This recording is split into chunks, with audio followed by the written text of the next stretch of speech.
მოგესალმებით. მინდა მივულოცო მიხეილ ყაველაშვილს საქართველოს პრეზიდენტის თანამდებობაზე არჩევა. მე დარწმუნებული ვარ, რომ მიხეილ ყაველაშვილის არჩევა ამ მნიშვნელოვან თანამდებობაზე ძალიან მნიშვნელოვან წვლილს შეიტანს საქართველოს სახელმწიფოებრიობის გამტკიცებაში და ჩვენი სუვერენიტეტის გამტკიცებაში, ასევე ქვეყანაში რადიკალიზმის შემცირებაში და აგრეთვე ცოდებული პოლარიზაციის შემცირებაში. კიდევ ერთხელ მინდა აღვნიშნო, რაც არაერთხელ მithქვა, სულ წელიწადზე მეტია საქართველოს არყოლია, პატრიოტი და ფსიქიკურად და ფსიქოლოგიურად გაწონასწორებული პრეზიდენტი.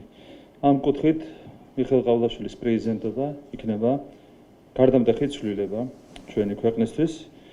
პრეზიდენტის ინსტიტუტის მთავარი მისია არის ზრუნვა ქვეყნის გაერთიანებაზე, საზოგადოების გაერთიანებაზე და თქვენ იცით, რომ ამ წლების განმავლობაში კონკრეტული ძალები, გარე ძალები პირველ რიგში პრეზიდენტის ინსტიტუტს სწორედ რომ საზოგადოების გასახლეჩად იყენებდნენ. ასევე პრეზიდენტის ინსტიტუტი გამოიყენებოდა იმისათვის, რომ დაესუსტებინათ ხელოვნურად ჩვენი კონსტიტუციური წესრიგი, ამისათვის სისტემატურად და სისტემურად ირღვეოდა სწორედ პრეზიდენტის გამოყენებით საქართველოს კონსტიტუცია, რასაც გარე ძალები პირდაპირ უჯერდნენ მხარს.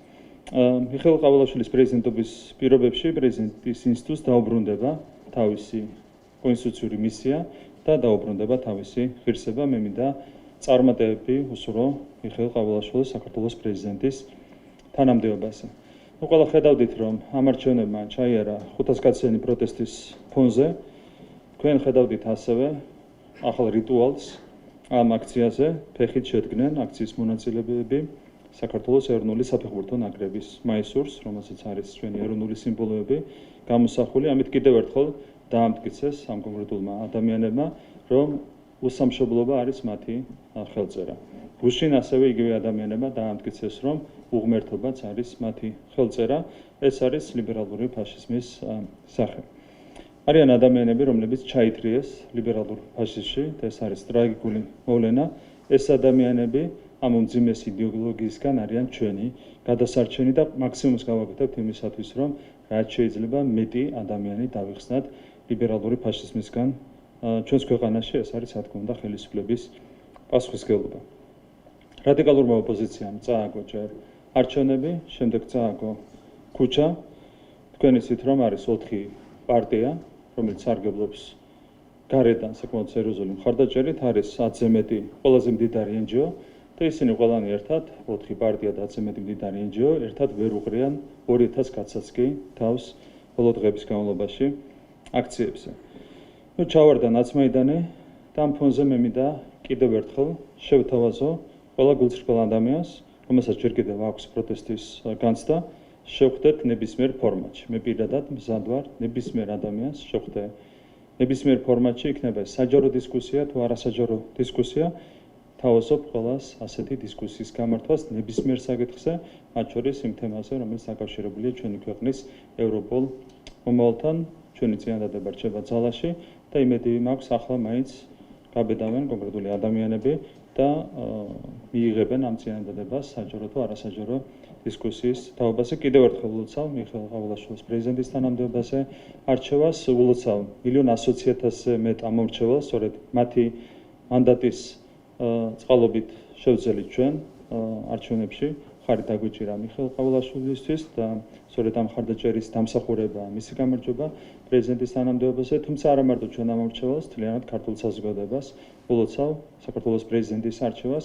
კიდევ ერთხელ ვიტყვი, რომ მიხეილ ყაველაშვილის საქმიანობა, მოღვაწეობა საქართველოს პრეზიდენტის თანამდებობაზე ვფიქრობ, რომ მნიშვნელოვნად ხელშეუწყობს ჩვენი სუვერენიტეტის გამტკიცებას, ჩვენი დამოუკიდებლობის გამტკიცებას და ჩვენს ქვეყანაში რადიკალიზმის და ეგრეთ წოდებული პოლარიზაციის შემცირებას. დიდი მადლობა. მოგესალმებით, ტელეკომპანია იმედი, ნინი მაისურაძე. სალომე ზურაბიშვილმა დაწერა ცოტა ხნის წინ სოციალურ ქსელში, რომ არავინ არ აურჩევია და ვაგრძელებთ ჩემს საქმიანობას. ფაქტურად ხედავთ, რომ არ აღიარებს მიხეილ ყაველაშვილის ასე ვთქვათ პრეზიდენტად არჩევას და არ აპირებს ორბელიანების სასახლის დატოვებას. აი, რას უნდა ველოდოთ მისგან ამ განცხადებების და ამ პოზიციის ფონზე? ამ ადამიანს აქვს მძიმე ფსიქოლოგიური მდგომარეობა. უკვე პირდაპირ გაგებით 2 პარასკევი დარჩა გალბატონ სალომე ზურაბიშვილს, ზუსტად 2 კვირაში ტარდება საქართველოს პრეზიდენტის ინაუგურაცია და სალომე ზურაბიშვილს მოუწევს თანამდებობის დატოვება. გამომდინარე იქიდან, რომ ჩვენ გვიწევდა მასთან ოპონირება, განსხვავებული ტიპის განცხადებები გეთდებოდა, ობიექტური შეფასებები მასთან დაკავშირებით. ახლა მე მინდა სხვა რეჟიმში გითხრათ ერთი რამ, ეს არის უბრალოდ ტრაგიკული პიროვნება. მას მოუწია გარეძალების სამსახურის შესვლა, ჯერ ადრე, თავის დროზე, წლებით ადრე და ახლა უკვე მეორედ და ნებისმიერი აგენტის ხვედრი არის აბსოლუტურად ტრაგიკული. შესაბამისად, ჩვენ შეგვიძლია თანაუგრძნოთ ამ ადამიანს და ერთი მნიშვნელოვანი რამ არის, რაც ყველამ უნდა გაითვალისწინოს. ყველამ შეიძლება თეორიულად მაინც ფიქრობდეს ასეთ სამსახურში შესვლაზე, რომ აგენტები ყოველთვის ამთავრებენ ძალიან მძიმედ. და ეს გამოჩნდა არაერთი ქართველი პოლიტიკოსის მაგალითი. თქვენ ხედავთ, სად არიან მაგალითად გახარია ჩუგოშვილი და სხვები და იგივე გზას გაუყენეს ახლა სალომე ზურაბიშვილიც, ხო? ასეთი ადამიანების ცხოვრება და ხვედრი არის ტრაგიკული. შესაბამისად, ახლა უკვე როდესაც ის საბოლოო ტოვებს თანამდებობას, შეგვიძლია მხოლოდ და მხოლოდ თანაგრძნობა გამოხატოთ მის მიმართ. ასევე მინდა გითხოთ ემანუელ მაკრონის განცხადებები და მოწოდებები ნახეთ მხარეებს მოუწოდებს პოლიტიკური დიალოგისკენ. თქვენ რაზე მიანიშნებთ თქვენთვის მისიას გააქტიურება ბოლო პერიოდში, ასევე იყო მოწოდებები, რომ ევროინტეგრაციის გზაზე უნდა გააგრძელოს სულ საქართველოს და ასე შემდეგ. ზოგადად რა მოლოდინი გაქვთ გაითვალისწინებენ თუ არა, გაითვალისწინებთ თქვენ თქვენი ოპონენტი ამ მოწოდებას და ზოგადად მისი გააქტიურება რაზე მეტყველებს თქვენთვის ბოლო პერიოდში. ჩვენ გვჭირდება დიალოგი საზოგადოებასთან. ეს არის მთავარი და ყველაზე მნიშვნელოვანი და სწორედ ამიტომ მე კიდევ ერთხელ შემიძლია გავიმეორო ჩემი შეთავაზება საზოგადოების ნებისმიერ წარმომადგენელს, ნებისმიერ ფორმატში. იქნება ეს საჯარო დისკუსია თუ არასაჯარო დისკუსია. მნიშვნელობა არ აქვს არსებითად არც შეხვედრის ადგილს, შეხვედრის დროს და ეს შემდეგ საზოგადოების ნებისმიერ წარმომადგენელს თავაზობ ასეთ ტიპის დისკუსიას, საჯაროს თუ არასაჯაროს. საზოგადოებასთან დიალოგი არის მნიშვნელოვანესი. ჩვენ ვართ ხალხის მიერ არჩეული ხელისუფლება და ჩვენ უნდა ვესაუბროთ ხალხს. ჩვენ უნდა ვესაუბროთ არა იმ ადამიანებს, რომლებიც საკუთარი ამორჩევლის ხმასაც კი არცემენ პატივს, არამედ ჩვენ უნდა ვესაუბროთ საზოგადოებას, ჩვენ ვსად ვართ საუბრისთვის, როგორც ჩვენ მხარდამჭერებთან, ისე იმ ადამიანებთან, რომლებმაც თუნდაც რადიკალურ ოპოზიციას დაუჭერეს ამ მხარეს. შესაბამისად, თუ ინვესთან შეიძლება დიალოგი შედგეს, ეს არის მხოლოდ ჩვენი საზოგადოება.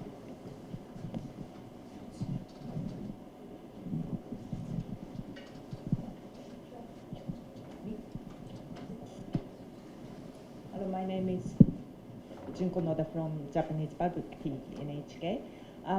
The relations with the EU has been deteriorated or has become very tense for the last several months, and now the newly elected president is on the same position with the government of Georgian Dream. And I want to ask you, what relations do you really want to make with the EU? Are you ready to make any compromise to improve the relationship? And also, are you going toward Russia? That's my question. Okay, so I will respond in Georgian so that everybody understands my response. ამ კითხვასთან დაკავშირებით რაც შეეხება ჩვენ საგარეო პოლიტიკურ კურსს, ყველაფერი არის დღესავით ნათელი. ჩვენი საგარეო პოლიტიკური პრიორიტეტები არის კაფეოდ განსაზღვრული, მათ შორის კონსტიტუციის დონეზე და ჩვენი მიზანი არის, რა თქმა უნდა, ევროკავშირში ინტეგრაცია. ამისთვის გაკეთდება ბუნებრივია ყველაფერი. ერთადერთი, რაც არ შეიძლება იყოს კომპრომისის საგანი, არის ჩვენი სუვერენიტეტი, ჩვენი დამოუკიდებლობა, ჩვენი ტერიტორიული მთლიანობა. ყველაფერი დანარჩენი არის, რა თქმა უნდა, განხილვის თემა. ჩვენ გვაქვს წითელი ხაზები, მაგრამ ამასთან ერთად მზად ვართ გავაკეთოთ ყველაფერი იმისათვის, რომ საბოლოო ჯამში საქართველო გახდეს ევროკავშირის წევრი ქვეყანა. ეს არის ახლად არჩეული პრეზიდენტის ბატონი მიხეილ ყავალაშვილის პოზიციაც. კიდევ ერთხელ ყველაფერი გაკეთდება იმისათვის, რომ ჩვენ საბოლოოდ გავხდეთ ევროკავშირის წევრი ქვეყანა. 2030 წლისთვის ვფიქრობთ, რომ აბსოლუტურად რეალურია საქართველოს ევროკავშირში გაწევრიანება. თქვენ ისაუბრეთ, მაგრამ კიდევ მინდა გკითხოთ, ლიბერალური ფაშიზმის მორიგი გამოვლინება ვნახეთ დღეს, როგორც თქვენ თქვით, პარლამენტთან დაწვეს ნაკლების მაისური, რომელიც გერბზეც გამოსახული არის წმინდა გიორგი და ჯვარი და ეს არ არის პირველი შემთხვევა, როდესაც ვხედავთ რელიგიური სიწმინდეების მიზანმიმართულად დაზიანებას, ხო? ახლა ვნახეთ, რომ სპორტიც გაურიეს ამ ყველაფერში. აი, რა არის მათი მიზანი, როგორ ვფიქრობთ და რატომ ცდილობენ, რომ ისეთი ინსტიტუტები და ინსტიტუციები შევერწყონ, როგორც არის სარწმუნოება, სპორტი და ასე შემდეგ. ამ ადამიანების მთავარი პრობლემა არის პატრიოტიზმის დეფიციტი. ასე გაიზარდნენ, როგორც ჩანს, ამას ასწავლიდნენ ზოგიერთ უნივერსიტეტში, ამას ასწავლიდნენ ზოგიერთ სკოლაში, საჯაროში თუ კერძოში. პატრიოტიზმის დეფიციტი არის მთავარი პრობლემა. ანუ უღმერთობა, უსამშობლობა ეს არის მთავარი პრობლემა იმ ადამიანების, რომლებიც ასეთ ქმედებებს სჩადიან, ხო?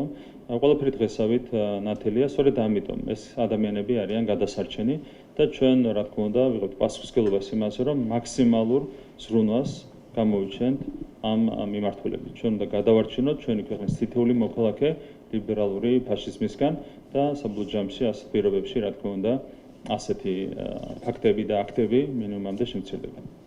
დღეს ასევე აქციის მონაწილეებმა დააბრუნეს დედა, რომელიც მცირეწლოვან შვილთან ერთად იმყოფებოდა. ეს ფაქტი რაზე მიანიშნებს თქვენთვის, როდესაც უკვე აღარ არსებობს სხვა რითქვა და არანაირი ადამიანური მორალური და ასე შემდეგ. ხო, ესეც არის ლიბერალური ფაშიზმი. თავის დროზე ზუსტად იგივე მეთოდებით მოქმედებდნენ ბოლშევიკები, ეს ხდებოდა ზუსტად 1 საუკუნის წინ და დღეს ზუსტად იგივე მეთოდებს იყენებს ლიბერალური ფაშიზმი. ხო, მათთვის არ არსებობს არც დედა, არც შვილი, არც უფროსი, არც ბავშვი, არც სამშობლო, არც ღმერთი და არც არაფერი. ხო, ეს არის ზუსტად იგივე ხელწერა, რაც ჰქონდათ ბოლშევიკებს. თავის დროზე ბოლშევიკებმა გაიმარჯვეს ჩვენს ქვეყანაში, ახლა ლიბერალურ ფაშიზმს არ აქვს არავითარი გამარჯვების შანსი. მაგრამ ჩვენ გვაქვს, რა თქმა უნდა, ძალიან მნიშვნელოვანი ეროვნული მისია, რომ არამხოლოდ არ გავამარჯვებინოთ ლიბერალურ ფაშიზმს საქართველოში, არამედ საბოლოოდ დავასრულოთ ლიბერალური ფაშიზმი ჩვენს ქვეყანაში. და ამისათვის ერთ-ერთი მთავარი ფაქტორი არის იმ პოლიტიკური პარტიების დასრულება, რომლებიც არიან საქართველოში ლიბერალური ფაშიზმის მთავარი გამავრცელებლები. ეს არის ეს 4 ცნობილი პარტია, ესენი არიან მდიდარი NGO-ები, ისინი ახორციელებენ საქართველოში ლიბერალური ფაშიზმის პროპაგანდას, იმ უმსგავსობის პროპაგანდას, რასაც ჩვენ ვხედავთ მათ შორის თბილისის ქუჩებში. ეს ყველაფერი აუცილებლად უნდა დასრულდეს და ვიღებთ პასუხისმგებლობას იმაზე, რომ მაქსიმუმს გავაკეთებთ ამისათვის. There are protests every day in front of the parliament, which is really amazing. And what do you think about those protesters and what are you going to do to end this turmoil? რაც შეეხება პროტესტს, ჩვენ მოახერხეთ ძალადობრივი რესურსის მთლიანად განეიტრალება და დღეს ასეთი რესურსი რადიკალურ ოპოზიციას აღარ აქვს. რჩება ერთადერთი ის, რომ 2000-მდე ადამიანი ყოველდღურად იკრიბება ხოლმე რუსთაველის გამსირცე. მეორე მხარეს არის 1,100,000-ზე მეტი ადამიანი, რომელმაც ხარი დაუჭირა ქართულ ოცნებას. 4 პარტია პლუს ყველაზე მდიდარი NGO-ები ერთად თავს ვერ უყრიან 2000 კაცსაც კი.